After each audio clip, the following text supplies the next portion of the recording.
Finally, you decided to get started on Home Assistant, but you've come to your first challenge, where to install it and how. This place is dedicated to help you choose the right installation method of Home Assistant for you and how to install it with the said installation method. I will upload a series of videos walking you through all of those installation methods. So a couple of days ago I did a survey on Instagram asking people what was the installation method they were the most interested in. And apart from the very funny answers that I got some pretty interesting insights. So about 20% of the answers that I got were positioning the Raspberry Pi as the first installation method for Home Assistant. But does that really mean that Raspberry Pi is the best installation method for Home Assistant? Well, we're about to find out. Let's start with the Home Assistant installation page. So if you go here, which is normally the first page that you probably have landed to, you get all sorts of installation methods, mostly listing and mixing hardware and installation methods. Then you probably stumbled upon this thing, which is like a bit confusing, especially if you never actually installed Home Assistant or if you don't know what Home Assistant really is. So one thing that we can tell about this page is that it's definitely not clear for beginners. From experience, there are three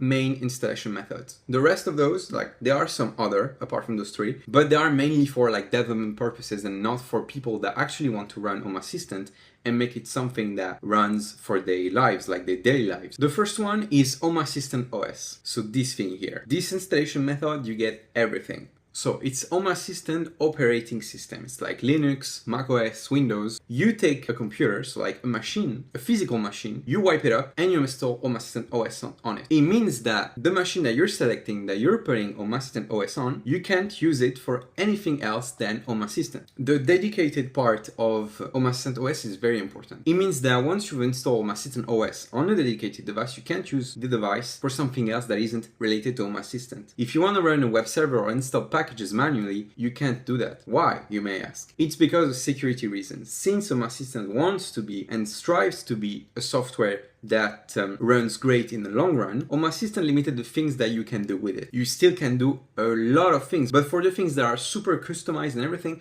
you won't be able to do that. For example, if you want to run custom containers, a web service, you won't be able to do that. You will only be able to do what Home Assistant allows you to do. And trust me, that's best for security purposes. The second option is the virtual machine. You're gonna install Home Assistant OS as a virtual machine on a computer that you already have that already has like a host operating system like Linux, Mac, Windows, or even like Synology DSM if you're having an NAS. The pros of this is that you don't need to have an additional machine for running Home Assistant, so it costs you zero. And the cons of that is that you need to set a fixed amount of memory and resources that your Home Assistant virtual machine will allocate. And the problem with that is that if you don't have many resources on your host machine, you're gonna be wasting resources. Because if you allocate, for example, 16 gigabytes of RAM and Home Assistant still uses like only 4, it's still gonna be 16 gigabytes of RAM that you won't be able to use on your host system, whether it's Linux, Mac, you name it. Whether Home Assistant uses or not those 16 gigabytes. Another thing is that the host machine needs to run 24/7, because if you want a reliable Home Assistant experience, it needs to run 24/7. The third main option is as a Docker container. You won't be running Home Assistant operating system like the previous two options. You'll be running a stripped down version of it containing only the core of Home Assistant. So the pros of using this is that you don't need to have a dedicated virtual machine for that. It's gonna be super efficient and versatile. If you have a 16 gigabytes machine and your Home Assistant container only consumes 1 gigabyte, it won't consume more. And the cons of this installation method is that it's not the best for beginners and you don't get to have the full Home Assistant experience right off the box. So you won't have the add-ons and backups. But it's something that you can fix by doing like manual backups or having like another container or your host making regular backups of your Home Assistant instance, which is quite easy in the end. Same for add-ons. If you want Home Assistant add-ons but you're running Home Assistant container, you can install them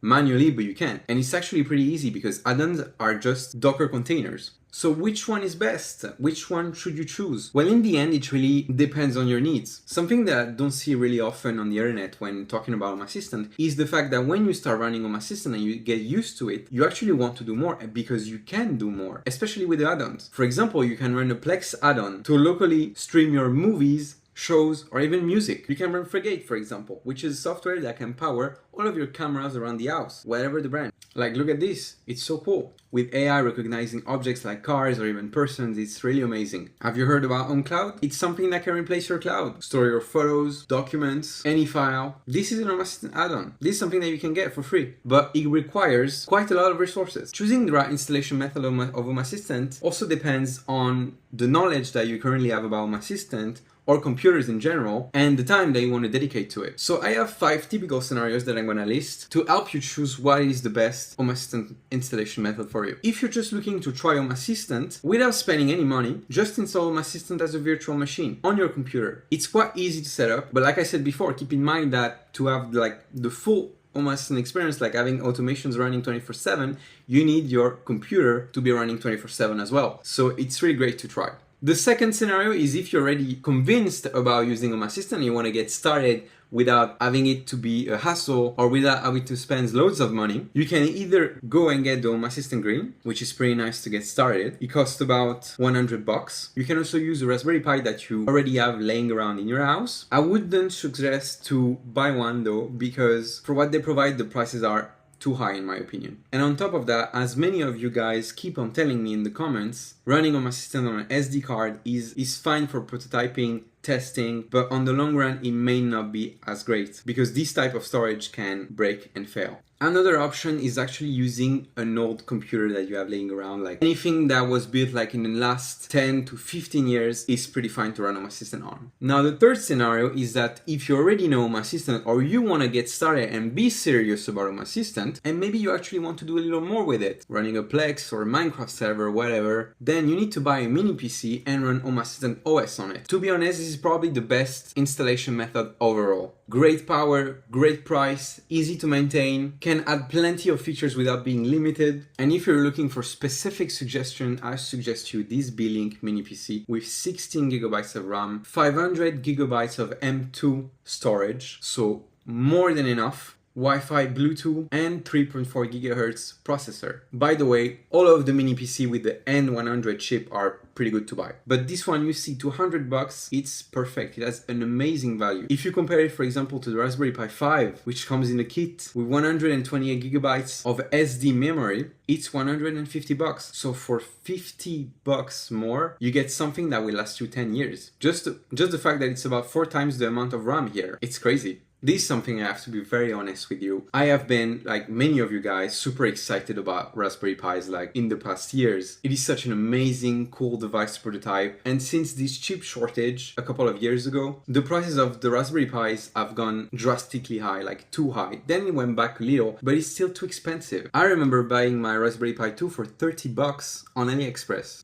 $30. So yeah, I hate to say this, but Raspberry Pis are overrated for making an Home Assistant server. Not that it's not good for prototyping, it's an amazing device for prototyping, especially with the GPIO pins here that you don't have obviously on a mini PC because it's made to be a mini PC. But since Home Assistant is not something that you want to be prototyping with, it's a serious software and you want to get serious hardware for that. Of course, if you already have a Raspberry Pi laying around, don't go and spend $200, especially if you're trying out Home Assistant. But if you want to take it to the next step, or if you're getting started knowing that you will be doing quite a lot of things with Home Assistant, get a mini PC. This one is a great choice. I'll put this specific device in my description if you want it. Now the fifth scenario, if you already run a home server with an hypervisor system like Proxmox and you don't want to buy a dedicated machine, then running Home Assistant OS as a virtual machine is pretty great. So these are the 5 scenarios which are the most common and their options. So let me know if you recognize yourself in one of those, and also let me know if you actually didn't recognize yourself in one of those scenarios. Write a comment saying the situation you're in and I'll be more than happy to reply. Now you may ask, but Loris, what are you actually running for Home Assistant? I personally run Home Assistant on a Synology NAS as a Docker container, but it doesn't mean that it's the best solution. That is why I didn't talk about it until now. But if you're really asking for the best solution of them all, I'll probably say it's the mini PC.